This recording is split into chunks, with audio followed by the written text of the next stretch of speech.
Assalamualaikum warahmatullahi wabarakatuh. Nama saya Farid Alfariji dari Prodi Pendidikan Bahasa Inggris.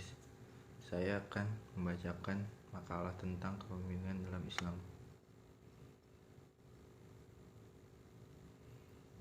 Dalam pandangan Islam, kepemimpinan merupakan amanah dan tanggung jawab yang tidak hanya dipertanggungjawabkan kepada anggota-anggota yang dipimpinnya, tetapi juga akan dipertanggungjawabkan di hadapan Allah Subhanahu wa Ta'ala. Seorang pimpin yang ideal harus memiliki kriteria kemampuan memimpin, dapat dipercaya dan mempercayai orang lain, mencintai kebenaran dan mampu menegakkan hukum. Setidaknya ada dua pendapat mengenai pemimpin wanita dalam Islam. Pertama mengatakan bahwa wanita dalam Islam tidak bisa menjadi pemimpin dalam kehidupan publik. Sementara pendapat kedua menyatakan sebaliknya, bahwa sejalan dengan konsep sejajaran yang diajarkan di Islam, maka wanita boleh menjadi pemimpin dalam masyarakat atau dalam kehidupan publik.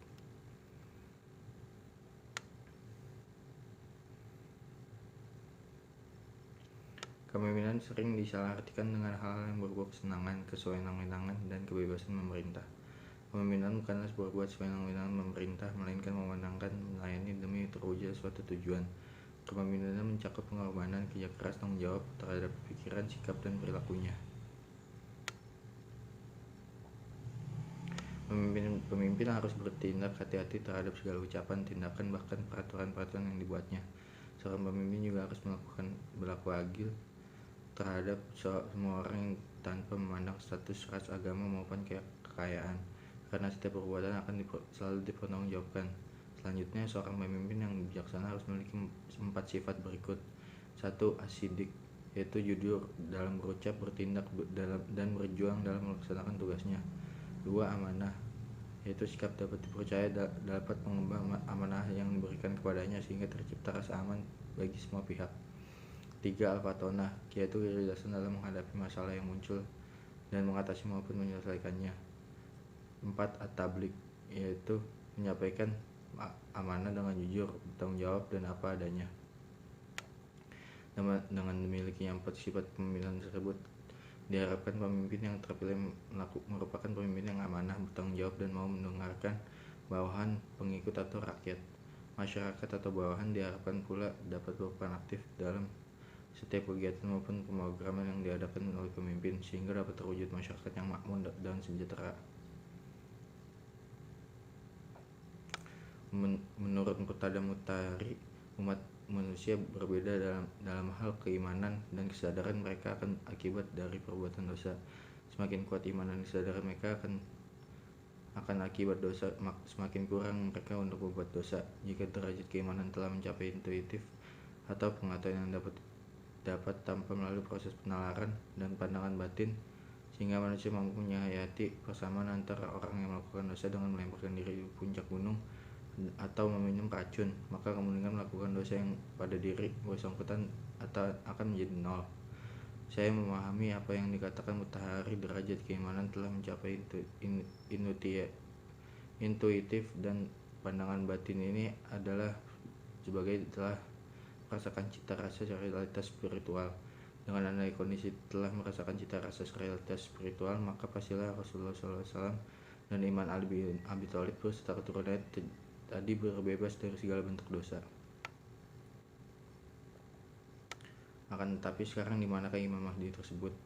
Dan siapakah yang memimpin umat Islam zaman ini? Untuk menjawab pertanyaan ini, ada 4 dasar falsafi kepemimpinan kelompok dalam Islam, yaitu pertama, Allah adalah hakim mutlak seluruh alam semesta dan segala isinya. Allah adalah Malik al-Nas, pemegang kedaulatan, pemegang kekuasaan, pemberi hukum. Manusia harus dipimpin oleh kepemimpinan ilahiyah. Yang kedua, kepemimpinan manusia yang merupakan hakimiyah adalah di bumi adalah nubuwah. Nabi tidak saja menyampaikan al-kanun dan al-ilahi dalam bentuk kitabullah, tapi juga pelaksanaan kanun itu sendiri. Perangkat hukum saja tidak cukup untuk memperbaiki masyarakat. Supaya hukum dapat menjalin kebahagiaan dan kebaikan manusia, diperlukan pelaksana. Ketiga, garis imamah melanjutkan garis nubuwah dalam pemimpin umat. Setelah zaman Nabi berakhir dengan wafatnya Rasulullah, kepemimpinan umat dilanjutkan oleh para imam yang diwasiatkan oleh Rasulullah dan ahlul baitnya. Setelah lewat zaman Nabi, maka datanglah zaman imam.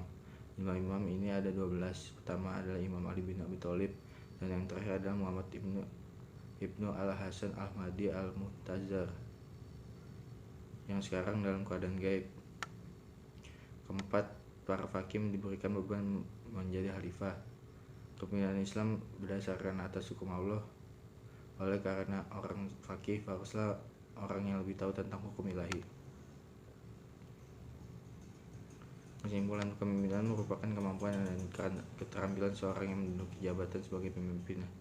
Suatu kerja untuk mempengaruhi perilaku orang lain, terutama bawaan untuk berpikir dan bertindak sedemikian rupa sehingga melalui perilaku yang positif ia memberi sumbangsih nyata dan menyampaikan tujuan organisasi.